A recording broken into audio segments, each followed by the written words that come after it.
All right, we're live. You're Yeah, Merry Christmas. you're on a different computer and different setup. I'm at a There's a different different setup. background. Yep, different country. I'm in a spare bedroom at my dad's place up in Calgary, in the basement. Yep. So it goes. How was the trip up? Trip up was not bad. I flew Oakland to LA and then LA to Calgary. In Oakland, Hmm. people there were some people without their masks on, which I thought Sure. was insane. Yeah. One dude was just like spitting into a garbage can, Great. just making sure he spreads everything around. I guess. Thank you. Great. Um, at that point, I decided I'm not going to eat or drink until I get to Calgary because I am not removing my mask. This is insane. Yep. Um, but what was super crazy is LAX. Um, I had about an hour and a half on my in between flights to get through the international terminal to my next flight. Hmm. I was like, that should be fine. The international terminal is probably going to be kind of dead anyways because all these people are locked here. Yeah. Um, and my girlfriend made the joke, haha, you're going to be running through the Tom Brady International Airport with very little time.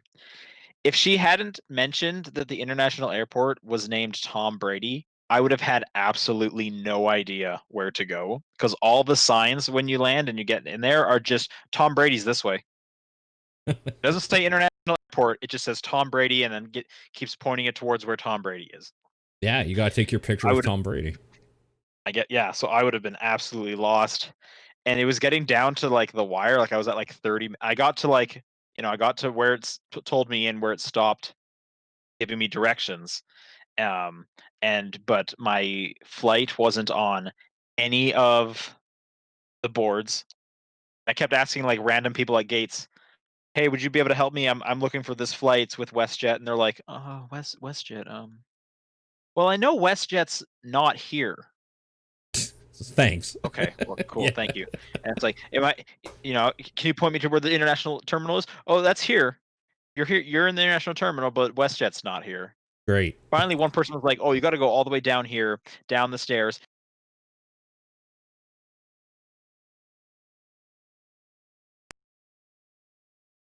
So I'm doing that. I'm asking the person like, "What's the chance of me making this flight in 25 minutes?" And he's like, "Oh, you'll make it." I was like, "Okay." So I get to the right terminal. I finally see my flight up on the board, and I see the gate, and I'm hearing over the intercom, "Hey, we're about to close the door. Is Sean Booker anywhere? Please get to this gate immediately." Which I've never Oh. had my name called like that. So I Yeah. was running through the terminal with like my backpack on and like a duffel bag, just Yeah. like dodging kids. And I got there and I was like, "Here's my passport," just like dripping sweat. Yep. Well, I'm like double masked. Like I was sitting in the plane, just like wiping sweat off my face with Kleenex with this sweaty mask. It sucked. It was so uncomfortable. Yeah. Um, I've had that but unfortunate experience as well. That sucks. It's really bad. yeah, that flight was like only like a third filled, if that even. It Yeah. was pretty empty, which makes sense. Like I said, it's yeah, they're all Americans are locked there. Totally. Um, and yeah, now and I was able to get into the expedited 48-hour quarantine thing, so I should get that. Fingers crossed that I'm all good and I'll be free shortly. Nice. Uh, Okay. other than that, yeah, everything's working out pretty good. Yeah, because you just came up the other day, right? Like yesterday, maybe Yesterday. even. Yeah, yeah. Yep. Yep. Okay, not so bad. Not so bad. And when do you go back home again? In like a week? 2 weeks? Just under 2 weeks. I leave on the 3rd. On the 3rd, right? Okay. Cool. Anyway, yeah. How's your week been? It's been okay. Nothing too crazy or new going on here. We're just in the Christmas spirit. We have our tree up and everything, and I don't know, Sure. just chilling or whatever. Um, I guess that'll lead me to say that John might be here in a bit. We had to start because I have a thing that I have to get to in about an hour and a half, and he wouldn't be ready right away. So we might have, John's doing some Christmas stuff, so yeah, he's doing some special family guest. stuff. Yeah. Yeah, we cross your fingers. We might be able to get the Proton John on the show later Oh on. man, Yeah, he might just Yeah, crash the party and then I'll have to change the overlay and it'll be a hassle and it'll be wonderful. I hope it happens, sure. frankly. Yeah. Yeah, yeah, yeah. Before we get into the full show, Yeah. I watched Spider-Man 2 and 3 last weekend, just Oh, rounding out the Sam Raimi trilogy. how did 2 hold Uh, up? 2 is way cornier than I remember. Sure, yeah, that makes sense. Like it's just like real goofy, and I was even thinking like, and I said to my girlfriend like, okay, here's like one of like the iconic scenes, and it was like the train one Oh, yeah, where he's like stopping the train with like his arms and outstretched. they're all holding The him. whole time he's doing that, his face is Yeah, like he has the dumbest expression on his face, and I was like, this is so not cool. Like, have a cooler facial. Like, yeah, your face is very distracting. Tobey Maguire. He has an extremely punchable face. That man. he does. And You're not wrong. yeah, Yeah, so the whole time I was like, this is what I remember as like the coolest scene in this movie. I forgot that I guess he just looked like an absolute goober the whole time. yeah, But anyway, yeah, that thing is a lot cornier. And then we watched 3. 3 yeah, was better than I remembered it yeah. being. It has parts, but the problem is all the bad ones are the ones you remember from that one. Yeah, yeah, like there's nothing I can say about that dance that hasn't already been said. Totally. That is the low point of that movie for sure. Everyone It knows is it too. ridiculous. It's insane. Yeah, But like my girlfriend, I said like, hey, you should do a drinking game for this movie yeah, because you don't know what. And I was setting her up to be like, this movie is absolutely dog shit. Like you should do a drinking game. Here's like 6 things you got to look out for. She she didn't really do that much drinking for, I want to say like the first 45 minutes. And yeah, for that time I was like, this is fine. yeah. This is actually not terrible. Like I don't hate any of this. Sure. Um Venom is so just shoehorned in there. Like Yeah, when the Venom stuff starts happening at the end, it's like, God, is this movie still going on? What is happening? That's a yep. long movie. Yes, yes, it is for sure. Um, but yeah. Anyways, I guess we'll see what happens with him in the next Spider-Man when he shows up. Yeah, could be interesting. That'll be cool though. Yep. But we're done that. I guess we're gonna do the Amazing Spider-Man movies next. Okay, those Go are through them all. definitely easier to watch for sure. I don't know. That second one is real. I just Yeah. saw a screenshot of Jamie Foxx from that again. Oh That yeah, movie's yeah, really bad. He is so bad in that movie. yeah, Um, so, anyways, but let's do the show. This is the top 10 perspective for Christmas Eve 2020. I'm Sean Booker. I'm Paul Fleck. Paul, what have you been playing? So I played a bunch more Cyberpunk 2077.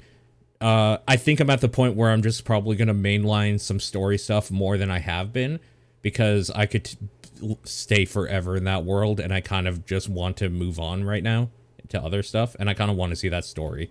So, or I might just like Sure. shelf it until more patches come through and it's much more stable. I haven't decided yet. Either way. Right. They have been patching it. Like, it got a patch yesterday. Yeah. And I think one like 2 days before that. Yeah. So it probably won't take too long. I have other stuff to play. So I played some Neon Abyss again. I got back into that game kind of to like remind myself like, oh hey, this is a game that came out this year that I'm sure nobody else is going to really be talking about, and I remember liking it. So maybe it has a spot on my top 10 or something, and I've been trying to decide if it does or not, and I still don't really know yet because I haven't really formed a list yet of my top 10. That game's still really good. Still super fun. Not cool. I've had that game more. downloaded on my Xbox since it came to Game Pass. Sure. Not a whole lot else to say about that one. I guess like my problem with it is that it's still too small. It's still like they had a whole bunch of time that they could have updated it with some more like levels or items or something. They kind of haven't yet, and that's kind of a bummer. But it's also been kind of a weird year for everything, so I don't really blame them either. And then I got super into the idea of playing some platformers. So I loaded up Crash Bandicoot 4, It's About Time. And okay.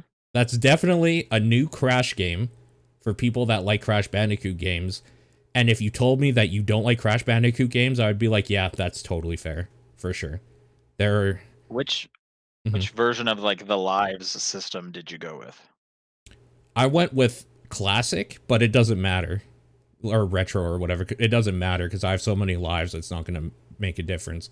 The problems with Crash Bandicoot isn't you running out of lives, it's that everything one-shots you unless you have like a mask or whatever. Right. So like that Yeah. game and the depth perception on some of the levels, especially the levels where like you're running towards the camera and stuff like that, it's just off. Like it's just fucking weird. That's like the whole thing. Yeah, It's like that's Crash's thing. so I am enjoying my time with it, but if you told me I hate Crash Bandicoot, I would be like, I totally get you, dude. Yeah, for sure. I could see why. I'm having fun with it. It's cute enough. I guess I'm not too far in it. I'm 5 worlds in. I don't know how many there are total, but I have the mask that you push a button to kind of make like platforms or whatever like phase in and out of existence as you push it, kind of like an on-off switch or something. And that's like a whole bunch of different environmental stuff, including boxes. So if you're like going for 100% boxes or whatever, you're gonna have to do some funky button pushing while jumping and stuff like that. I got the mask that makes you spin with some like weird dark void energy forever and lets you like fly a little bit while doing it. And you like bounce around like a top, but you explode boxes like instantly if you get near them. So that's the trade-off there, and it's harder to control. I've only really played the first Crash Bandicoot. Were different powers in the other ones? No, not like Okay, this this. is a 4 thing. Yeah, not like this. Okay. Yeah, yeah. All right. It's fine. It's definitely an old style game done in like a new sequel. And I did some of the throwback. What are they called? Are they throwback, flashback tapes, something like that, that you unlock in the different levels? And it's these weird levels where Crash is being like tested on or something, and the test is, can you break all the boxes in the level? And they get really difficult at some point. There's nothing too like crazy or special about them, but they have a fun little backstory or something going on in there. Oh, so when it says flashback, it's like a flashback narratively to Crash's life, not like Yeah, here's a yeah. level from the first game. No, it's like Oh, okay. what's his name? Insane or whatever. Or is it Nitro? I can't remember the doctor's name. He's like talking, he's The like doctor watching dude, yeah. he's watching Crash on like a lab camera, and you're playing the like surveillance footage of Crash jumping around and stuff. Okay. Yeah. Do you get to see like regular ass Bandicoot Crash before they experiment on him No, and make he's him into Crash? no, he's already like whatever skin you have him set to. So this game, the way they do skins is that every level has six diamonds you can get, and 3 of them are for getting a certain amount of the Wampa fruits or whatever in the level, like 25%, 50%, and 80% are over. One of them is a hidden gem in every level. One of them is a gem for dying less than a certain amount of times, usually three or less times. And I can't remember what the last gem is. Oh, all the boxes destroyed in the level. And if you get all 6 of them, every level has a skin that you can unlock for either Coco or Crash. Yeah, I only have one because getting all the boxes is a pain in the ass. It's the Mother Clucker skin where he is a chicken. Okay. Yeah, the boxes are always hard because you'll get to like a pile of them, or you'll get to some kind of assortment of them, and it's kind of like a puzzle of, okay, how do I need to jump on these? Yeah. And if you screw it up, it's like, well, you can't get the ones up there anymore because you had one chance Yep. to bounce on these boxes, which Yep. that's annoying. That problem's still there. Also in this game, they've gone to just straight up trying to hide like a bunch of boxes from you, so you think that you got them all, but at the end you're missing one because it was hidden behind a tree or something. It's like, well, fuck. Gotcha. Yeah. Yep. So they're Fuck you. tricksy that way. If you like Crash Bandicoot games, this is more of that, and you probably will like it. The load times are fucking insane. And I assuming Like that good or bad? bad. They're very, very bad. Oh, And I'm assuming it's because weird. at the start of every level there's a cutscene, and it loads the cutscene every time, which is unnecessary because if you start the level like from the map, it loads the cutscene on the level. But when you load into the level, you can do like a time attack mode by grabbing the clock at the beginning. And when you're doing the time attack mode, you no longer have checkpoints because you're trying to get through the level as fast as you can. But if you die, it just restarts you instantly right back at the start of the level. So That's it's the fact that it's like trying, it's the fact that it's loading that stupid cutscene every time that is like making it so annoying to return to levels and stuff. And it's kind of a bummer. But only when you enter a level the first time you see the cutscene. If you're Every in the level single and you hit time. restart, No, even when you I thought restart. you just said like when you're doing the time trial and you die, When you're it doing the immediately time, starts you again. specifically the time trial, if you're in the thing and you're like, I fucked up, I need to restart, go restart, it'll load the cutscene and the level again. It's just badly designed. Oh, okay, that's weird. Yeah, Yeah. that's odd. Yeah. I'm actually surprised that's still in there because this game's not like brand new. Right.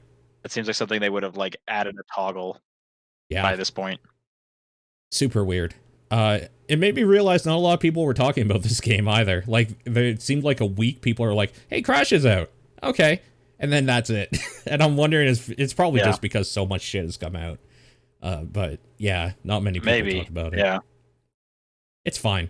It's nothing Right like new or special, but if you grew up with Crash Bandicoot games, it's another one of those, and it's fun for what it is. The new hotness is yesterday, Super Meat Boy Forever came out, and I've been playing. I mean, I spent all day playing that yesterday, and I see that you have also been playing it. Yeah, I just like 30 minutes before my flight, I was like, "Oh right, this came out," and I did not have enough time to download it. Oh no! So I played it after I landed. Oh, okay. Okay. It was a bummer, but I'm definitely not as far as you if you've been playing it all day. I've completed one world, so like 8 levels. Sure. And like the boss as well, I assume. Yeah, so there's 4 levels, or is there more after those 4? So there's the 4 or whatever, and then the Dark World versions, but a boss as well at the end of every level.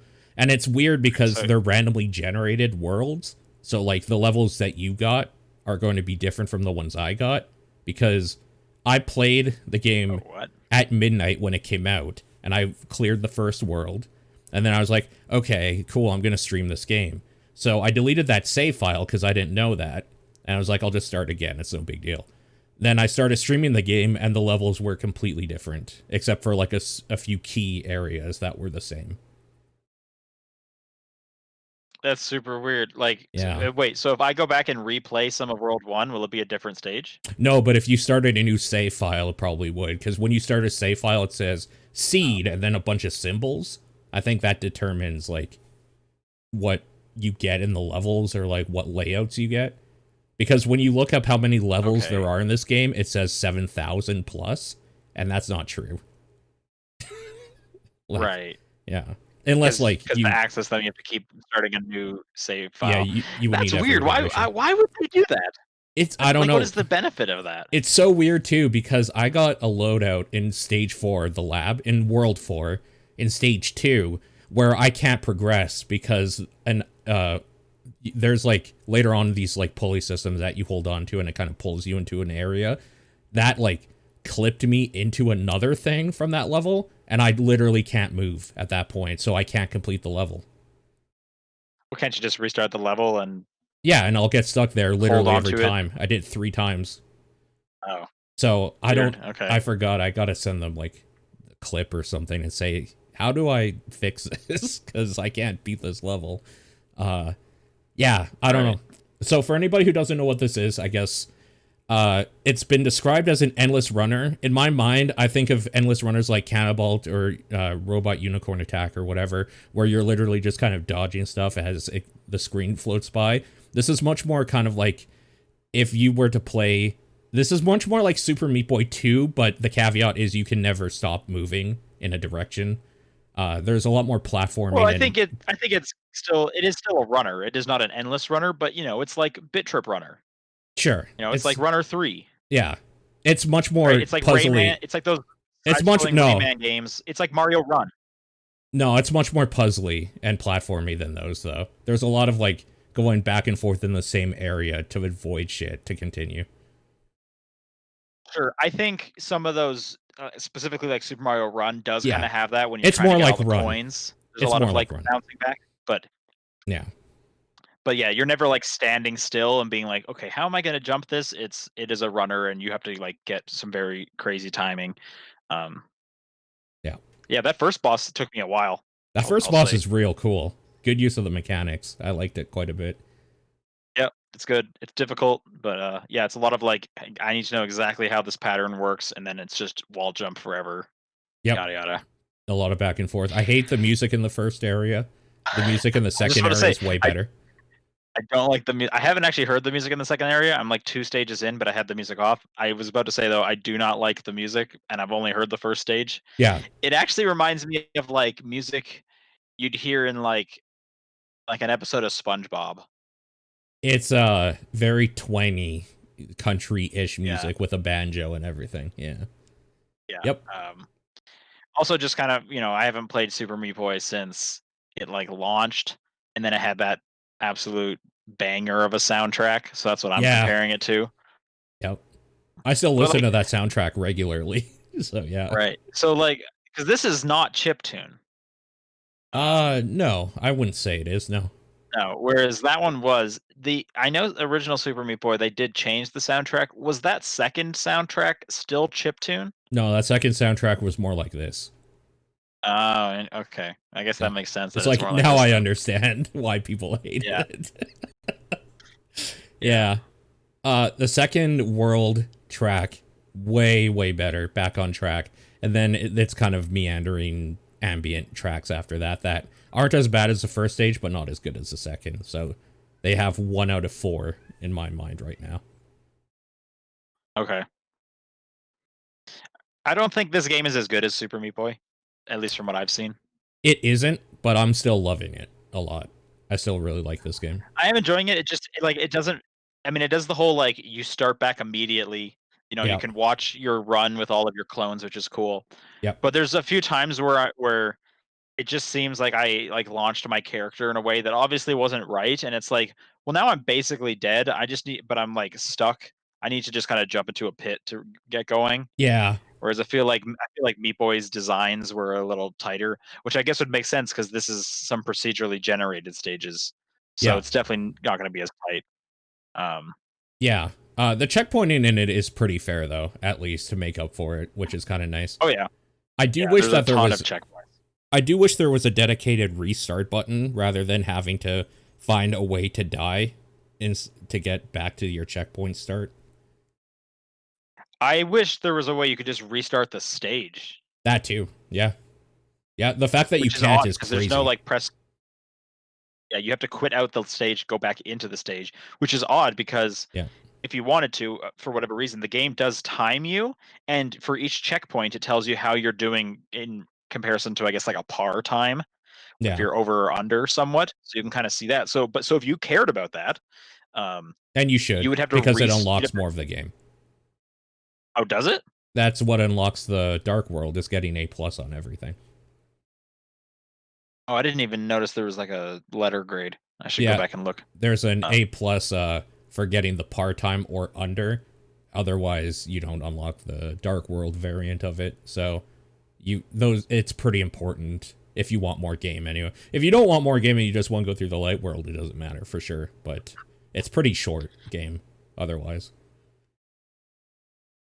yeah, the 4 stages. Yeah. If people are interested, they should definitely get it on Epic right now because you can get it for $10. Yeah. I grabbed it on Switch because I'm not going to be buying a computer for a while, whereas it's $20. Um, Yeah. Yeah, because of that coupon. So I got it for $8 Canadian on right. Epic. Oh, $8 Canadian. Interesting. So it's actually cheaper up here. 'Cause it's $10 American. It's a $14 thing, and I think it's $22. Oh, okay, because I think in Equivalent. the States, it's a $20 game and it's a $10 coupon. Okay. Weird. Somehow, so you actually got a better deal on it here. Because of region pricing or something. That's super odd. Well, it also sounds like your coupon is better. You said your coupon's like $14 off. Yeah. Is that So it's weird. only hold on.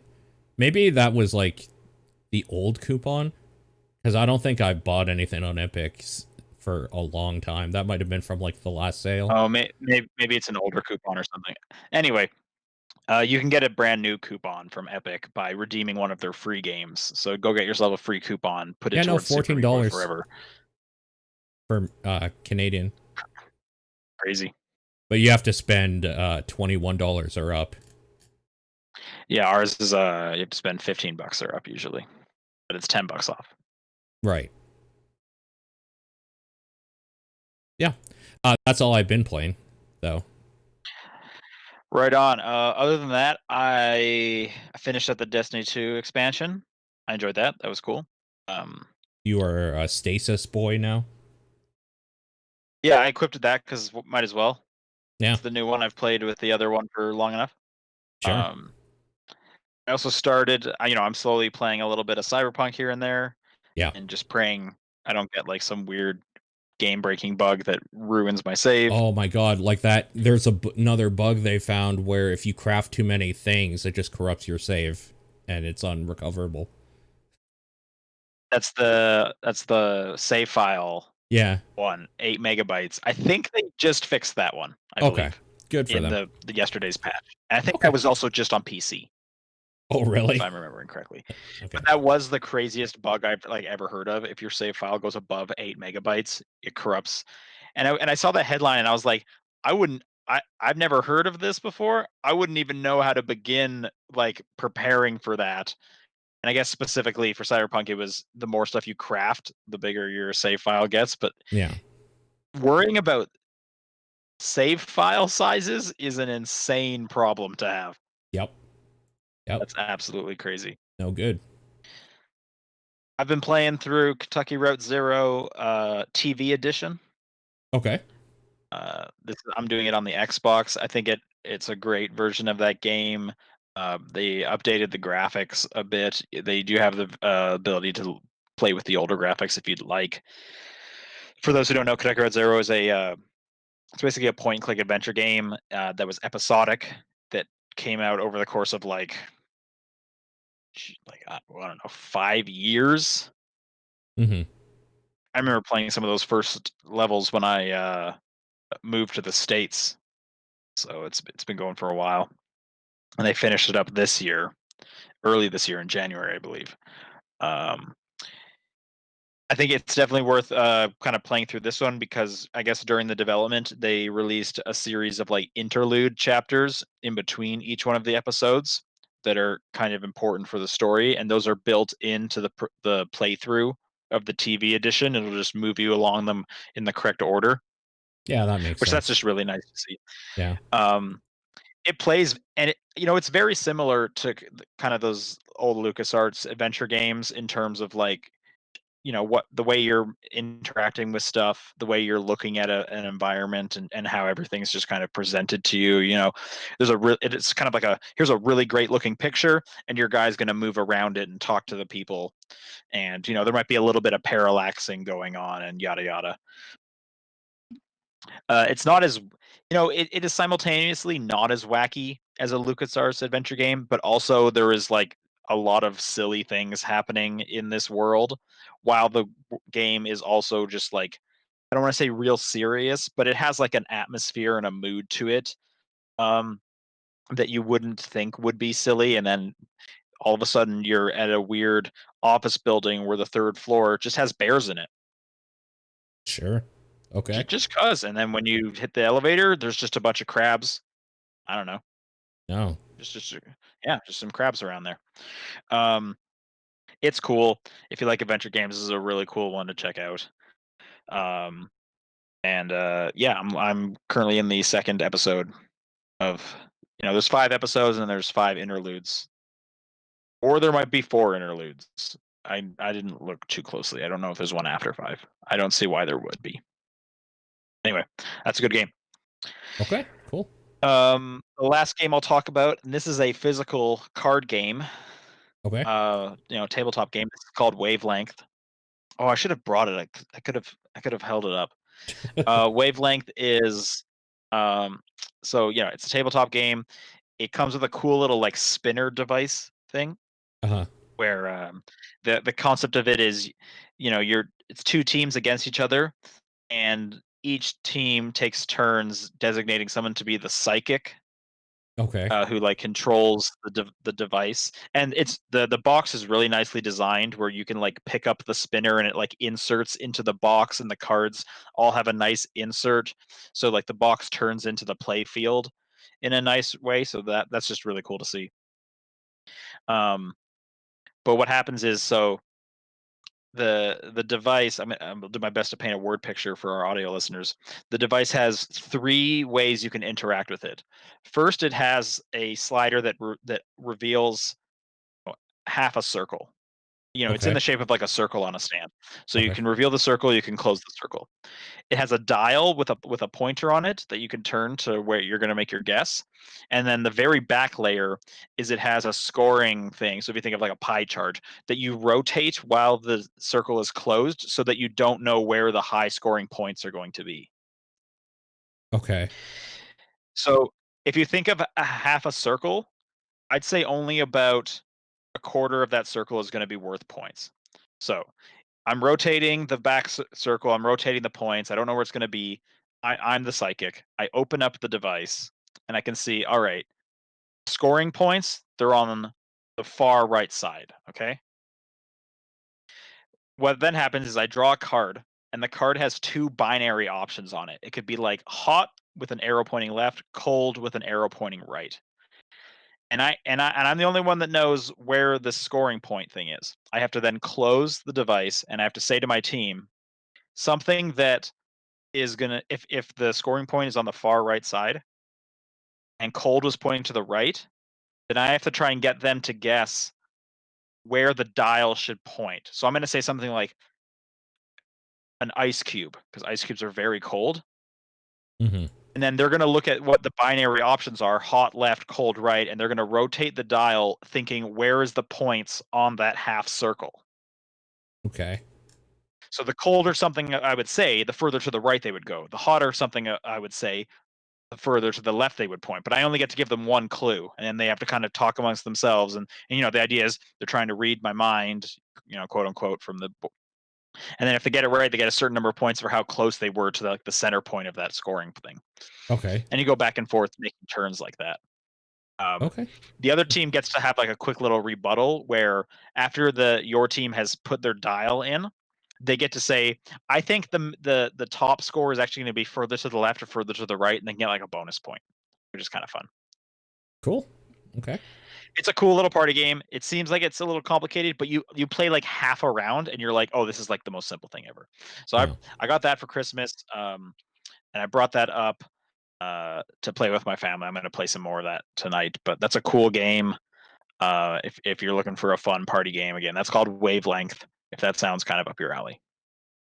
Cool. All right, that's all I've been playing this week. Okay. So let's move on to some news. Yeah, most of these are from the Discord. It doesn't seem like a whole lot of news has been happening besides different companies saying, okay, we'll refund Cyberpunk essentially, but we'll get to that in a second. Halo on Xbox 360 is losing support in 2021. The idea being they're going to migrate everything over to the Master Chief Collection, and it seems that by this time next year, they're hoping in 1 year to fully shut down the 360 legacy servers, they call them, or services. So yeah, Okay, so if you're playing, you'll still be able to play these games multiplayer. yeah, If you on like the Xbox One and Series X through the Master Chief Collection, just not on the 360. that's right. Yeah, they're migrating everything over, All right, and they're that gonna makes stop. sense. they're going to stop the sales of these games on the 360 alone because they're going to be part of the Master Chief thing. So I can't imagine anyone who's this diehard of Halo, they're still playing Halo, is not playing on the Master Chief Collection. yeah, that's what I'm kind of thinking too. Yeah. This was just crazy news. So Among Us had 500 million active players in November, making it the most popular game ever in terms of monthly active players. That's crazy. Yeah, this is like a headline that seems like, is it really like the highest ever? Like, this seems crazy to hear. Like, is it the number one now for real? Yeah. For like I guess active so. people Yeah, playing it, I guess for that month, for playing it at November. one time. I guess this must be like the Switch must have pushed it over. Yeah, That's my guess perhaps. because it came out in November. Otherwise, what else would have led to that? Yeah. Uh, I'm curious though, like how many people were waiting for like the Switch version as opposed to like, well, I'll just get it on my phone. Well, here's the thing is that it's not part of this article, and it's something that I heard somebody else talking about. Apparently, the PC version makes up for like 99% of all the money they made because it's free on phones, right? So like everybody that bought it on PC just bought it straight up. But it makes up of like something like 5% of the full player base because everybody that plays it on phones. Right. I'm also being corrected in the chat. Switch version was December. That's right. Switch Yeah, version just came out. I don't know what I'm thinking. So holy smokes. What happened in November? I guess it was at critical mass, I guess. Yeah, so Crazy. that is crazy. That's just cool news. Good for them. In some hotter news, KFC made a console called the KF console or the KFC Right, I console. remember when this was announced. Is this like a real thing now?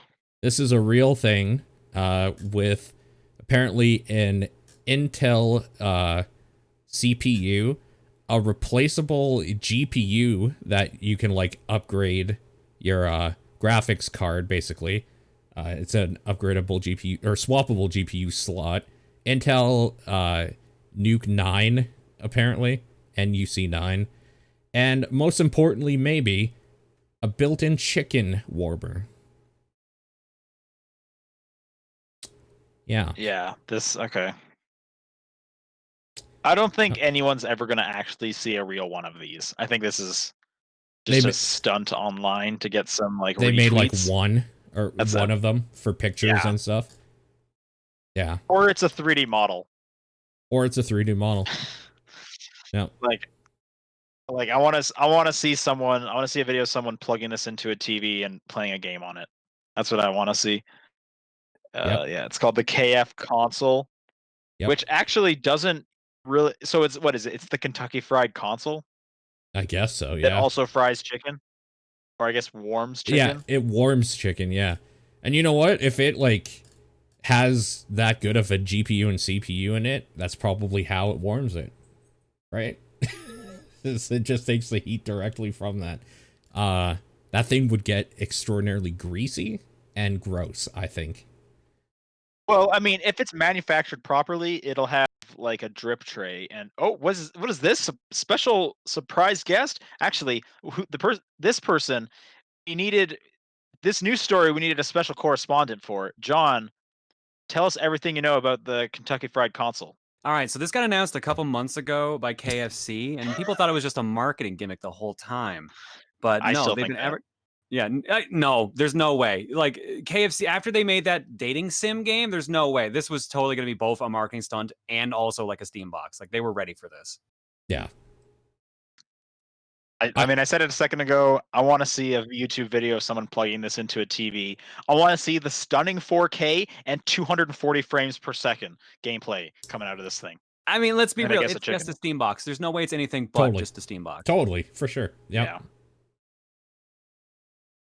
Yeah. Also, I'm not recording. Should I be doing that? I guess so. Yeah, might as well. We'll sync after. We'll figure it out. So next up, Nintendo Switch stats for 2021. This was in the Discord. I think this is their year in review where they kind of look at your list and see what you did throughout the year. It's taking a while for me to load here. According to your gameplay history, you were a Nintendo fan. Yeah, I mean, it's more of a public service announcement. You can do it unless you want to just read through your stats as the news topic. I mean, I've got mine already up. I finally pulled mine up, yeah. Well, all right. Mine's on Twitter. Let me find it again. Let's read these out together, shall we, Paul? Right. Like, sure. What kind of player were you this year? I was a Nintendo fan. I mostly played games published by Nintendo. A Nintendo loyalist through and through. You know me. I was a core gamer. You're a skilled, experienced gamer who is always up for a challenge. Ooh. Okay. And then Sean's was on Twitter. Oh, I don't have that one. You only took the rest I put like the main stats on Twitter, so I don't. I'm pretty sure I was a Nintendo fan as well. But let me like re-upload like the full stats. I wasn't the Nintendo fan out of the three of us. Well, I think it's because you play a lot of multi-platform stuff on there. Yeah. Right, that makes sense. Okay. Total hours played in 2020, John. 918 hours. Oh my god. That's crazy. In 2019, you played 441 hours. You doubled. What the fuck? Over doubled. But yeah, holy shit. Man, this is a good year for the Switch for you. I had 153 hours total. In 2019, I had 570. Damn. I mean, like, if you, like, compared it to, like, my Steam hours, it would be, you know, night and day. It'd be, like, 918 versus, like, 30. Totally. I guess it just goes to show you, though, 153 this year. Last year was Mario Maker 2. That's why 570 hours. Makes sense. No. I didn't play... okay, mine was 154. Okay. Yeah, and 2019 was 264, so I did 90 hours more this year. Okay. Sean, what about your number of games played? It was 27 this year. Last year was 35. All right, John. This year was 94. Last year, also 94. Oh, wow. That's impressive. I know. Shit. I was surprised. That's weird. That's really cool. See, I need one of these for Xbox, which is like my primary platform. I thought Xbox had something like this. I remember they've done anniversary things and like year in review things before. Maybe. I haven't seen one lately. Mine was 32 games played. Last year, 31. So pretty close. Oh, wow. You were pretty close, too. Yeah. What's your guys' 5 most played by hours? Does it also tell you the hours? No, it doesn't. No, it doesn't. It just sorts them. Okay. I'm assuming this is top to bottom. Mine's Animal Crossing, Tokyo Mirage Sessions, Paper Mario, Murder by Numbers, which I'm surprised. I think it's like quite a drop after that. And then Pokemon Sword, which also came out last year. So we're getting pretty down there in terms of hours. Okay. Yeah. Mine is Animal Crossing, Picross S4, Kimono Friends Picross, Hades, and Picross Lord of the Nazarick. Dude, yeah, if I actually had Hades on the Switch, this would have been completely different number-wise for me, for sure. Mine is Blaster Master 02, Panzer Paladin, Murder by Numbers, Picross S4, and Super Mario Bros. 35. I left Blaster Master 02 on for 3 days, so that's skewed. Oh, that would do it. Okay, I'm like, that game's not that long. It's not. Neither is Panzer Paladin. Why are those your top 2? Yeah, no, I have no idea. So my real top 2 are Murder by Numbers and Picross S4. And I guess that makes sense. You played a lot of Super Mario 35. Like 3 or 4 hours. I don't play much Switch. Yeah, that's the thing is, I know my first few have some pretty high numbers, and then it's just like, Murder by Numbers is probably like 12.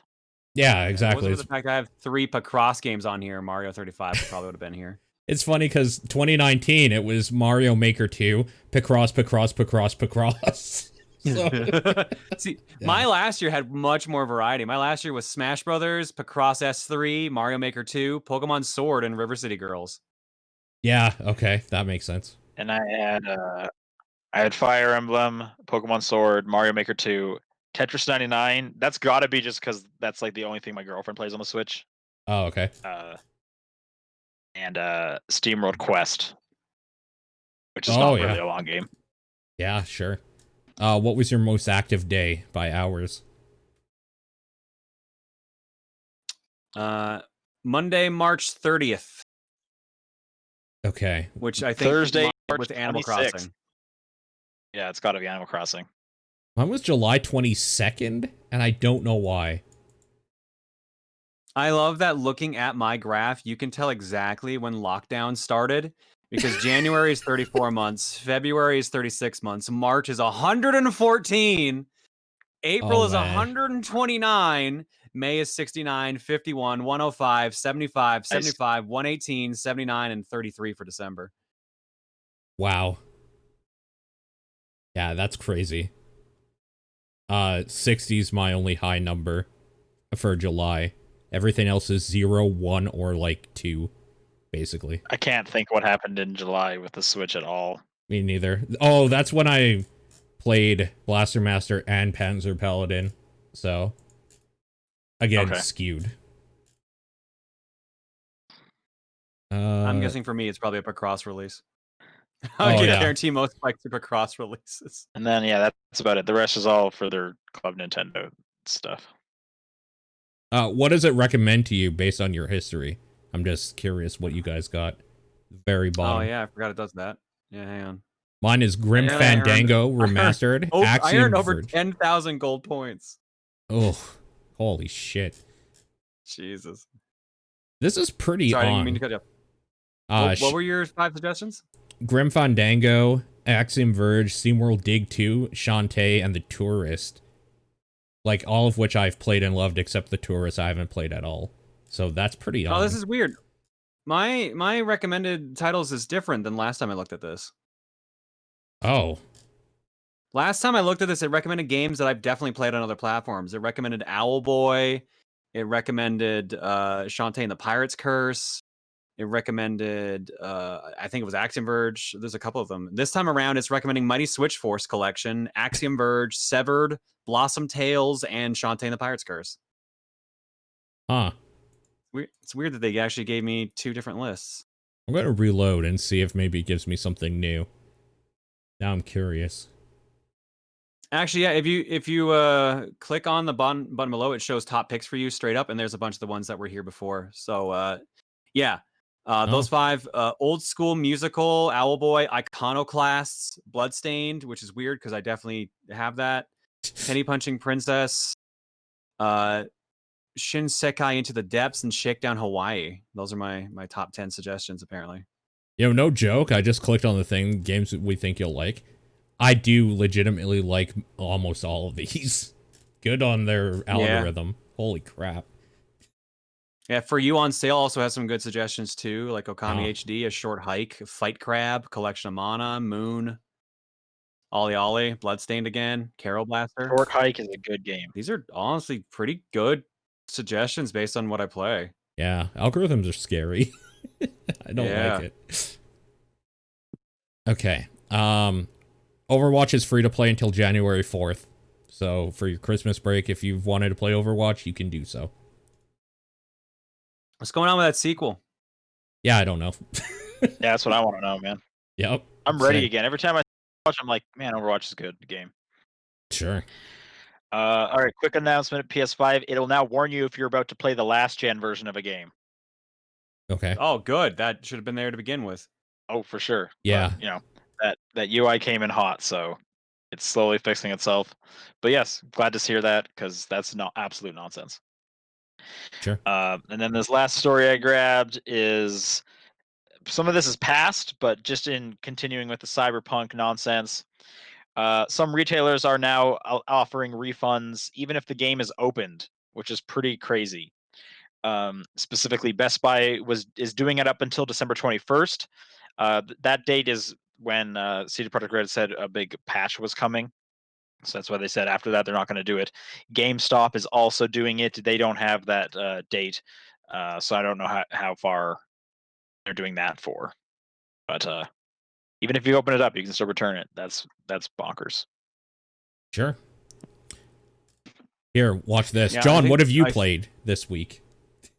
Yeah, I was gonna do the Hang same. on, before I get to that, so I don't know if you saw that, like right before the podcast, announcement of an actual class action lawsuit by the investors of CDPR is actually running against the studio now. Have not seen that. Nope. Yeah, I think this is like still pretty red hot right now. Let me see if I can find that again quickly. It's the first when I typed in CDPR class, it popped up on Google. So yeah, an hour ago, Slasher tweeted out. That's how I saw it. Class okay. action lawsuit has been filed against CDPR on behalf of investors for the disastrous launch of Cyberpunk. The lawsuit seeks to recover damages for investors under the federal securities law. Yeah. Lawsuit cites Cyberpunk's poor launch state on current gen consoles, the removal from the PlayStation Store, the refund issues giving CDPR a bad look, and the misleading nature in all of this. That is not good. No, that's not good. That makes total sense, though. And you know what the annoying part is that those people that are suing them now are the people that pushed for this to be released so they could make their money. I know. So no matter what, the investors are getting their money, which is fucked up. Yep. It's capitalism for you, baby. Oh yeah. Success. That's why we have to eat the rich. Yeah, I agree. Eat the rich, the guillotine, whatever. Yeah. Eat the guillotine. All of those. Eat the guillotine, exactly. All right. Yeah, what have I been playing? Guillotine, eat the rich, use the guillotine in your stomach. Yep. All right. What have I been playing? I played and beat Crackdown 2. Yeah, okay. Oh yeah? Yeah. Yeah, it's better than Crackdown 1 by a lot. That's definitely, I think, might be my favorite of the Crackdowns, although 3 is up there right now. All right. Yeah, but Crackdown 2 has 4-player co-op, which I think makes it better than 3, which only has 2-player, which sucks. Yeah. Are you not Crackdown to out since they're all the same game? Shockingly, no. Okay, like you're gonna go right into Saints Row 4? I already beat Saints Row 4. I'm assuming you've beaten Crackdowns, no? No, this is my first time playing the Crackdowns. Oh wow, okay. Yeah, no, this past week I've experienced pretty much the entire series. Wow, and what'd you learn in this trilogy? I learned that Saints Row 4 is the best Crackdown. Yep, that's true. Yeah. Other than that, I played some Geometry Wars 3. I saw that. You're actually on the top of my achievement leaderboard, which I've never seen you on that list. Yeah, so here's the thing. I looked around and there were, even my friends list, like no one played that. They got like 10 stages in and stopped, and I just went to like stage 18. I'm just like, all right, well, I have nothing to compare against. And this game is still really fucking difficult. So I guess I'll just kind of it on the PlayStation. I thought you played it on Xbox at first. I don't. But I was enjoying it either way. Like, it's good. It's just very difficult. I'll probably. Oh, sorry. What? I thought you were gonna keep talking. Nope. Oh, sorry. I'll probably just keep swinging at that whenever. Otherwise, I've been trying to get ready for Game of the Year discussions, so I went back and started playing Ori the Will of the Wisps. All right. Yeah. Before we get into that, how are you liking the Series X? I'm liking it pretty good. I just find it really funny that I'm not playing anything that was made for the Series X on the Series X. I've literally been playing. All I need to do is play an original Xbox game now, and I've played every generation but Series X games. I mean, there's not a lot on the Series X that isn't an older game, right? I know, but like, yeah, I have Yakuza and Gears Tactics, so like, I actually have games I could play on it that I would want to. It's just I've been like, nah, fuck it, Ori. Yeah, sure. Do you like that controller? It is so loud. What? That controller is the D-pad is loud. The D-pad is loud, yeah. The D-pad is loud, and the triggers are loud too, but not as bad as the D-pad. The D-pad is obnoxiously loud. So like, I'm playing like Ori late at night. Reese has gone to bed, and all I can hear is like.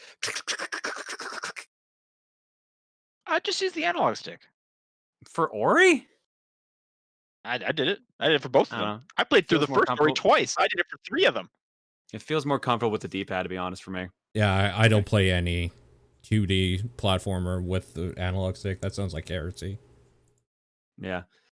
But, I mean, yeah, I like the system a lot. I like the backwards compatibility is definitely its strongest feature. And I Sure. finally signed up for Game Pass, so I've got Game Pass Nice. Ultimate now. Nice. We can play And the first thing I Connected. did with- I downloaded actually Peggle 2 instead. It's a good game too. Yeah. Yeah. That's on there because EA is part of that now. EA Yeah. Access or whatever it's called. But yeah, no, I guess I'll probably pick up Tetris Connect too, or Tetris Effect Connected, and see how that is. There's a lot of really great stuff on Game Pass. There's a lot of stuff on there, but there's also a lot of stuff I already have down here physically. So I'm like, Yeah. is it worth it? See, but now's the time where you stop buying physical and you embrace Game Pass. Yes, now is the time to stop. Not So you're gonna run anywhere out of room in sooner or between later. here. It's almost like you're gonna have to buy another building to put all this stuff in. Oh no.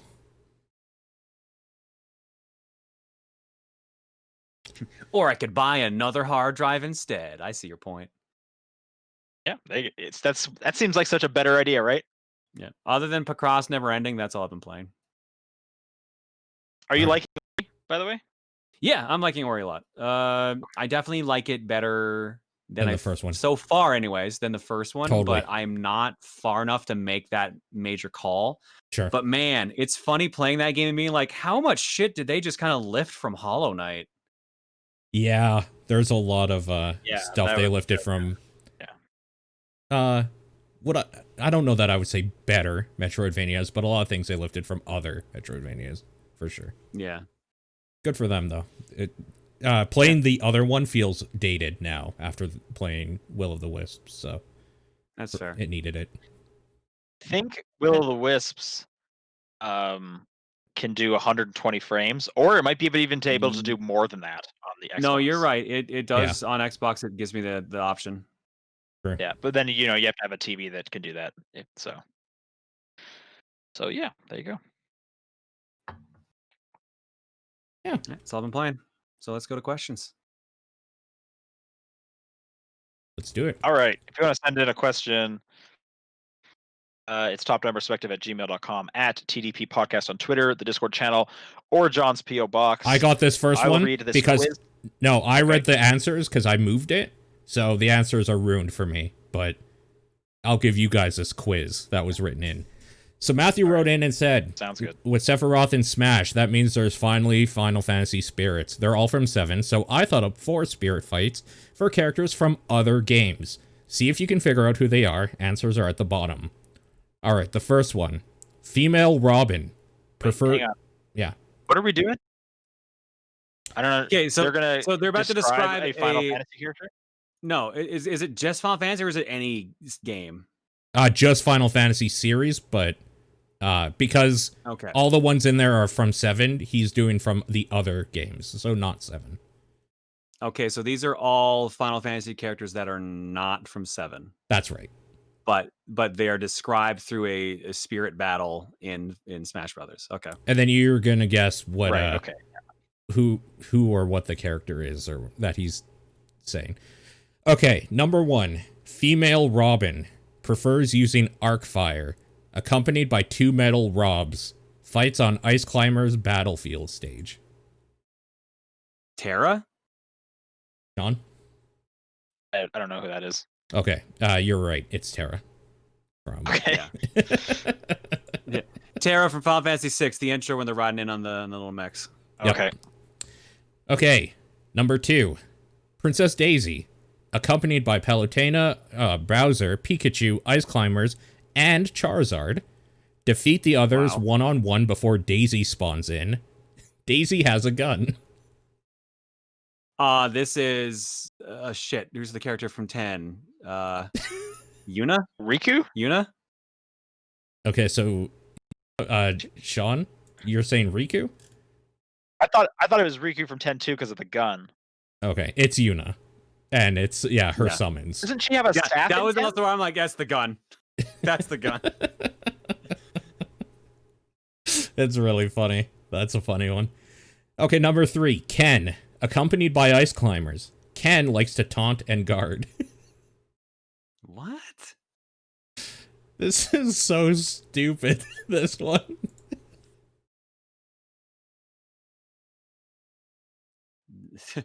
Zell's the only character that comes to mind, and I doubt it's Zell. Who's known for? I have no idea. Steiner? So it's well, I can't remember how to say his last name. Snow from Final Fantasy 13. Oh, you know what? That makes sense. It's so dumb. I couldn't tell you a thing about Final Fantasy 13 anymore. I don't even know how to say his last name. Villiers? Is it French? It's something like that. Yeah, something like that. Okay, the final one, number 4. Link, accompanied by Sheik, Robin, Zelda, Ryu, and Princess Peach. Battle starts with Link, Sheik, Robin, and Zelda. Ryu spawns in when any fighter is defeated. Peach spawns in when the second fighter is defeated. Link, Sheik. This is a hard one. Yeah, like the fact of like the order they spawn in is a hint. This means nothing to me. This is really, really hard. There's no way I would have gotten Is this this one. like Cecil from 4? No. It's more obscure than that. No, then it's probably like can't be 3 because those are all just make your own characters. All right. It's Yeah, Guy Knight from 3. 2? It's Warrior of Light from Final Fantasy 1. You fight characters representing all the player classes. Oh, okay. It's almost cheating, frankly, but sure. What does the spawn have to do with anything? How is that a hint? Yeah, the order, it doesn't matter. I Yeah. don't think. Yeah, I think he just added that. All right, thanks for writing that in. That was funny. All right. Yeah, that was. Thank you. Yes. I'll read this next one. Kevin says, "How do you feel about high-res lossless music?" It's neat. I like hearing the upscaled stuff from like retro games. I think that's cool to hear. Sure. But like unless we're assuming we're not talking about high fidelity quality music, which is just like, all right, whatever, as long as I can hear the music and it's not staticky, but like upscaling like Game Boy music and stuff like that, I think that's neat. Sure. I interpreted this as like higher quality, like bitrate file for Yeah, a music track, like that you could put on lossless. your phone. Yeah. Yeah, that's how I interpret it. Of which I don't care because I definitely grew up with like small iPods, so it was just like I'm not putting the nice super big file on there. I'm putting the one that sounds fine. Even if I have to, if I can compress it and it still sounds fine, I'll do that. And that's just how I've been. Yeah, I don't have my stereo system hooked up. I don't have good headphones. It's useless to me. Yeah. Same here. Just I have just built-in TV speakers or broadcasting headphones. Yep. All right, from Sukusuku, the Guinness World Record people are at your front door. Someone unknown paid for your entry into the book. God, we had this discussion the other day. They have masks on and got tested for COVID-19 and early vaccinations and all tested negative. They won't leave until you give them something. What is your world record? I like how they have to add the COVID thing just so we'll answer the question and not just be like, there's a pandemic going on. I'm closing the door. I'm Googling easiest world records to take, and I'll tell you in a second.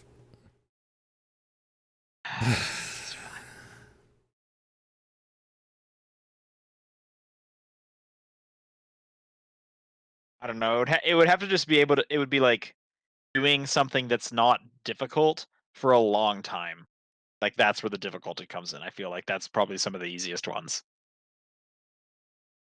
I don't think I definitely don't qualify for any or am even close to.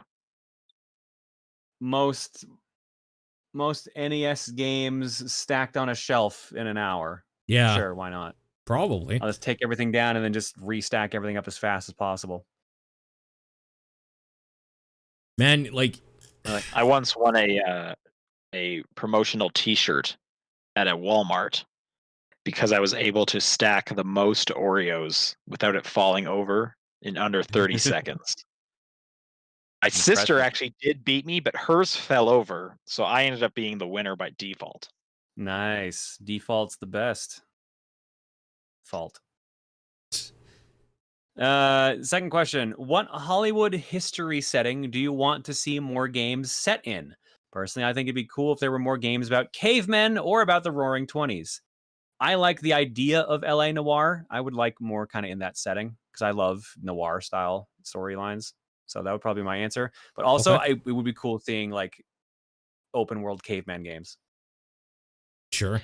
So you want Wild from Yves Guillemot, or no, not Yves Exactly. Guillemot. Patrice Delier, the Assassin's Creed guy, right? Sure.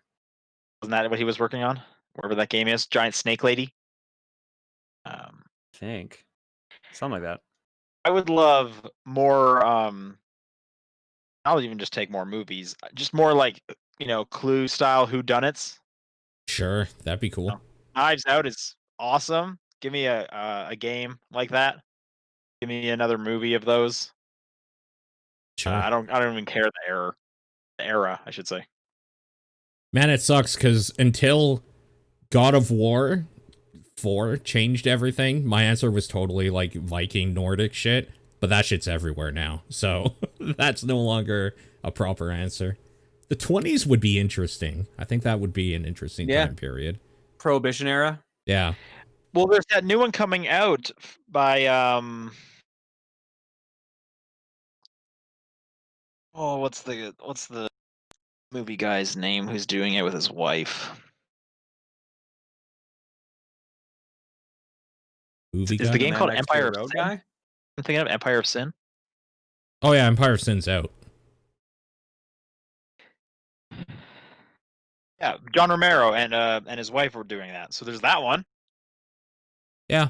I heard that's not That didn't very come out good too long though. ago. Oh. Yeah, it's at a But yeah. 65 on Metacritic. Yeah. Okay. Next question from Kimberly. I hit a deer for the first time last night. Oh my god. I'm only bringing it up because my daily DIY recipe in Animal Crossing New Horizons the next day was a deer decoration. Any of you had a strange thing happen in a video game that connected to a real life situation? First of all, I hope you're okay. Jesus. Yeah. The car is probably totaled. Yeah. Depends on how Hitting a deer they is hit the no deer. Yeah. Happened in a video game I don't know, but connected to real I'm life. sure I've had something relate to the two. But one story I like to tell about this is when I crashed my mom's car because of black ice when I was in high school, Uh-huh. and when I hit the side of my school because it was a brick wall school. Oh.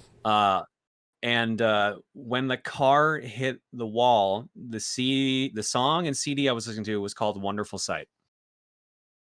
Okay. I don't get it. I don't think I have any real like good connection, either like impactful or funny. Honestly.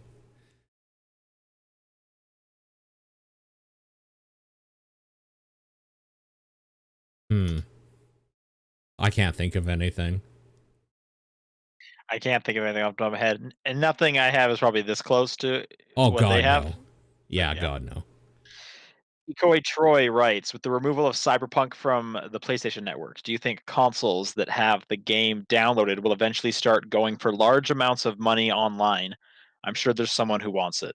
No. That game will eventually be fixed and out. No. Yeah. I don't think that's if it was like not gonna come back, then yes, it'll make some weird PT like thing. But yeah, it'll be fine. No, because even then, it's still on PC on Xbox. People could just buy a new Xbox and buy it from there. Sure. Yeah, that's true.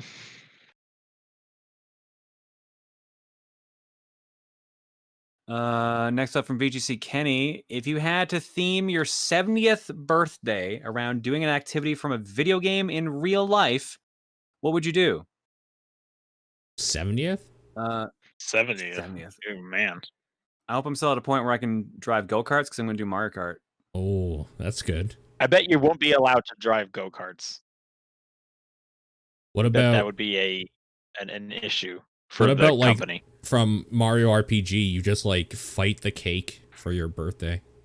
Yeah. That'd be. And then someone fun. else shows up and eats it instead. Yeah. Man, 70's old. I don't know, throw darts. Yeah, that's a I good could one. probably still do that. Sure. I don't know how. I don't think.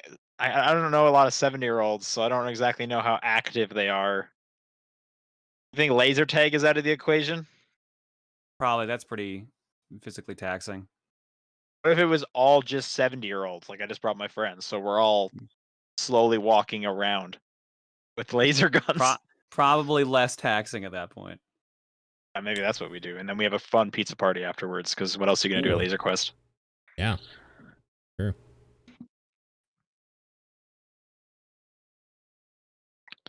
Second question: what's the difference between buggy games that people like or consider good, like Skyrim and Fallout New Vegas, and buggy games that people don't like or don't consider good, like Cyberpunk and Sonic 06? I think it's a good question. The difference is that people expect it from Bethesda, not from those other two devs. Okay, sure. Yeah. And also, usually those games don't crash during the credits or the end of the story, like what happened with Cyberpunk. Yeah, I haven't got there yet. I will say the game has never crashed on me. It's just been silly. Yeah, I haven't had any crashes yet either. But I also haven't finished it. And also, I like that game, so this question just falls flat for me. But yeah, I think it's expectation, right? Like, is the difference for sure. Yeah, like if I'm thinking back to another game that had something kind of similar with its launch, I think this is closer to like a Fallout 76. Yeah, that's probably the best comparison. Mm-hmm. But Fallout 76 was a game that like no one kind of wanted. True. Because it was like, oh, we wanted a single player Fallout game, and you've given us this weird multiplayer, like pay to stay in kind of situation. You basically try to give us a MMO instead. Yeah. Yeah, true. I think expectations are also part of it. Was Sonic 06 the expectations? Were those high? Yeah. They thought it was going to be Sonic Adventure 3. Oh. Even though Sonic, the last one was bad. Well, so at the time, people still thought it was good. Oh, okay. I was not well informed, I guess. Okay. Lineback writes in, John, when are you beating Super Rubber Ross World? All right. With the advent of that? Rubber Ross is one of my YouTube friends. He's a well-known YouTuber and artist that made a 40-stage world in Mario Maker. And it's a bunch of his like friends have also made stages for it. So apparently it is difficult. Right on. With the advent of Sonic, Paper Mario, Zelda, and now recently Yakuza changing their gameplay styles, they have to deal with their fan bases being split. Should companies cater to only the new or old fans, or try to strike a balance between the two, no matter how awkward it may be?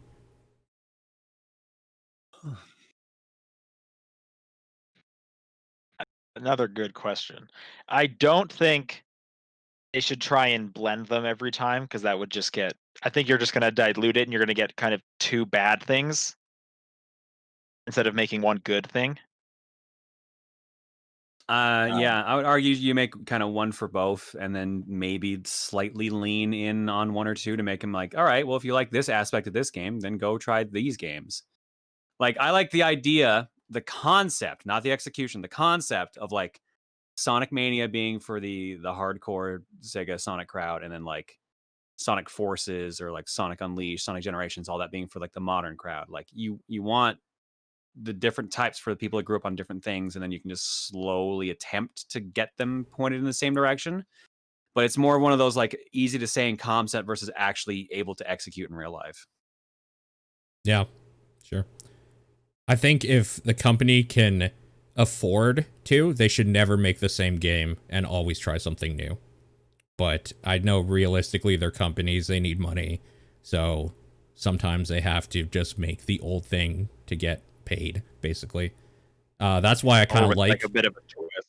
That's why I kind of like how Nintendo has money to do stupid shit that fails sometimes, because they, when it doesn't, they created like a whole new sort of thing.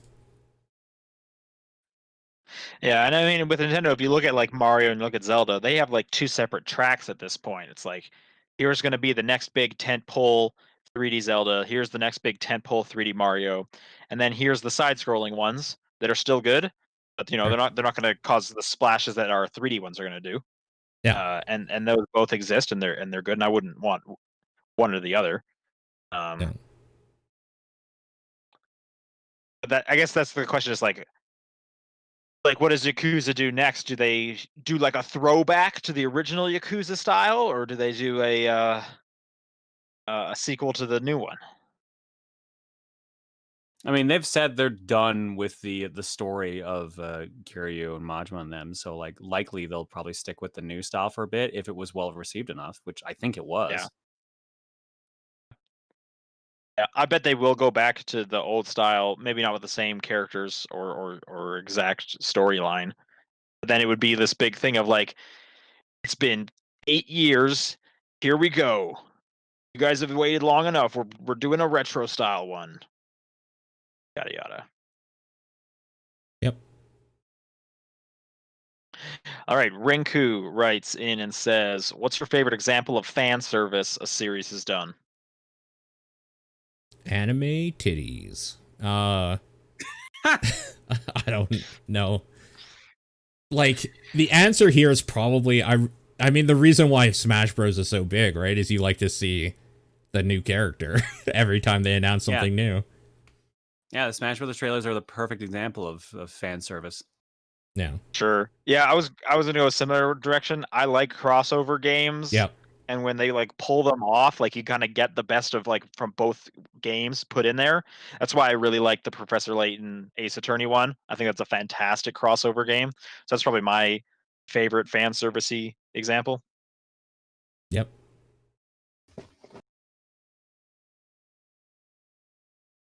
All right. It is Sal says, are y'all worried about the Protecting Lawful Streaming Act affecting Twitch or other live stream platforms? Lawful and it's Streaming Act?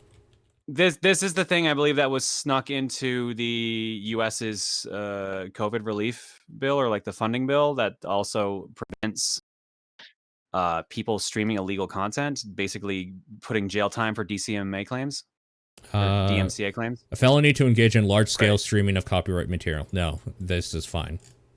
This isn't streaming stuff. This is literally if I was to get a leak of an album and then sell you, I say all subs get a copy of this album or whatever. Like, no, this is fine.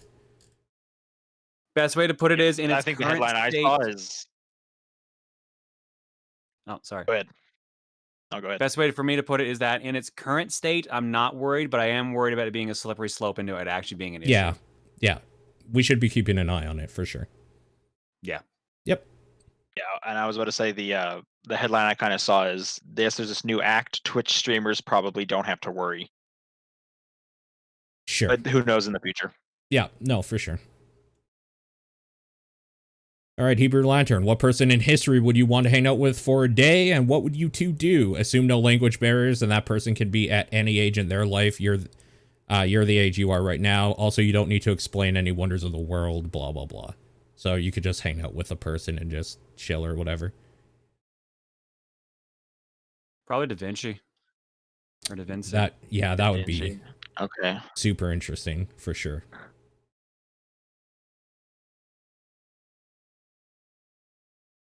This might not be like super crazy because he's not like dead, but I think Hayao Miyazaki would be cool to hang out with. Okay. And I would want, and in terms of the activity, I would want him to choose a movie for us to watch. Ooh, okay. Yeah. No language barriers. I would also love to hang out with Edgar Wright, and again, he can pick a movie for us to watch. Yeah. Yeah, it would be cool to watch a movie with a movie person or somebody who's like super into that sort of thing.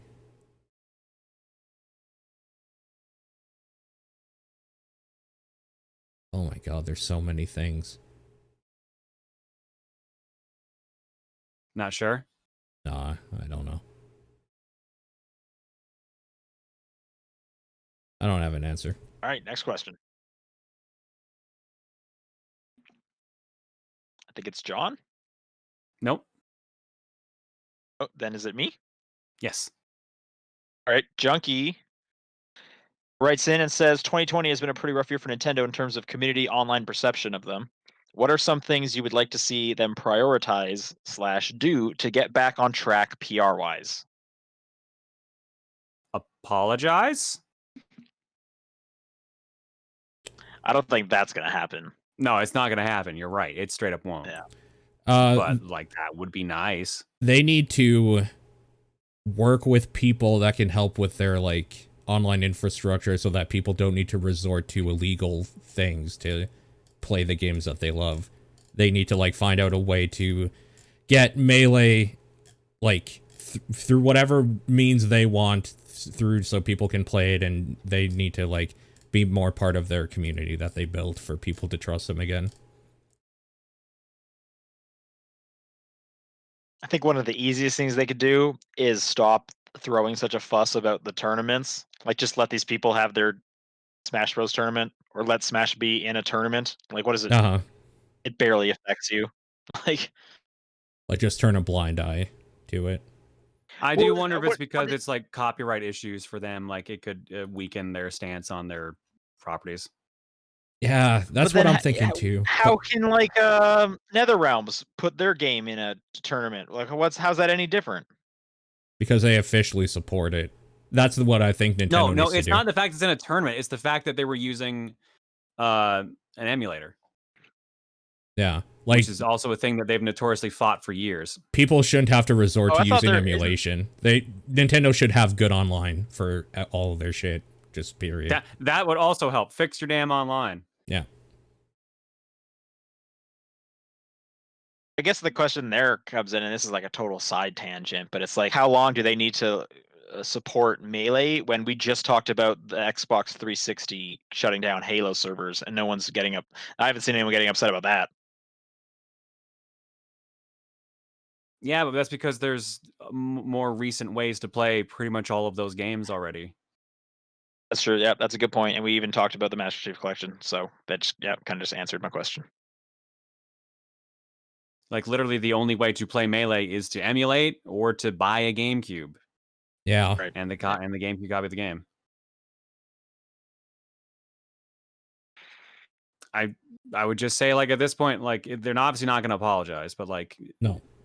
If there's no actual legal reason for them having to do this, like if it doesn't affect their copyright, if it doesn't affect like anything like that, you're right. Just say like, fuck it, we messed up. Just go for it. Yep. Or like maybe just clear it with us because we sponsor this tournament sometimes. Stuff like that. Yep. Agreed. Last question comes to us from Dead and Sky. Related question: with Nintendo shutting down Melee, Splatoon, and now Ultimate Only tournaments. Oh, this is pretty much the same thing. Yeah. And now Ultimate Only tournaments play versus. Do you think there's a chance Nintendo starts shutting down speedrunning events for their games like Break the Record? Probably not, since these issues are rooted in a decade and a half of history. No. I don't see that happening simply because this all stemmed from it being emulated. Yeah. And since speedruns usually work on actual hardware, I don't think you got to worry about it. Speedruns communities don't look at you if you're unemulated. They think you're a joke. Because you can... What about tool-assisted speedruns? Isn't that kind of tampering with it? That's a completely different thing. And it's also not normally an event for that. Yeah. It's like maybe like a side event at like a GDQ or something like that. Yeah. Okay. Yeah, then if you're not doing anything to the game, why would they stop it? Yeah. Totally. I guess all you're really doing is like pointing out weird like flaws in the code or the geometry of a stage, maybe. Yeah. And if Nintendo's so upset that you're showing off the geometry, like you're showing like, oh, here's Mario Sunshine, here's a weird glitch you can do, and you're getting mad about that, then like, what the fuck's wrong with that company at that point? Yeah, then they're really patch the game. That's like that's high school bullshit at that point. Yeah, that's really bad then at that point. Yeah, for sure. All right, if you would like to send in a question for next week, our New Year's Eve episode. Yeah. Send in all your New Year's Eve questions. New Year's themed. It's topdownperspective@gmail.com, at TDP Podcast on Twitter, the Discord channel, or John's P.O. Box. What's your game of the week? Meat Boy Forever. Probably. You know what? I'm not far enough in Ori, so I'm gonna say Crackdown 2. Nice. I'm gonna say Kentucky Route Zero. Remember, Community Game of the Year poll. We have just over a week left to respond to that, so we can tally it up for our Game of the Year show, which is about 2 weeks from now. As well, patrons, you have your own specific poll to do in addition, so go vote there as well as the survey. And next week, we're going to be doing our Bug Snacks episode, so get excited for that. And any second now, once John gives me a game, the new poll will be up, so you guys can vote on that. Done. Done. So I will be posting that poll momentarily. So go vote on what we're going to play through and discuss in January. Otherwise, have a good Christmas if you celebrate Christmas. If you don't Merry celebrate Christmas, Christmas, everybody. I still hope you have a good Christmas day. Yeah. Take it easy. Be safe. See you guys next Bye, week. everybody.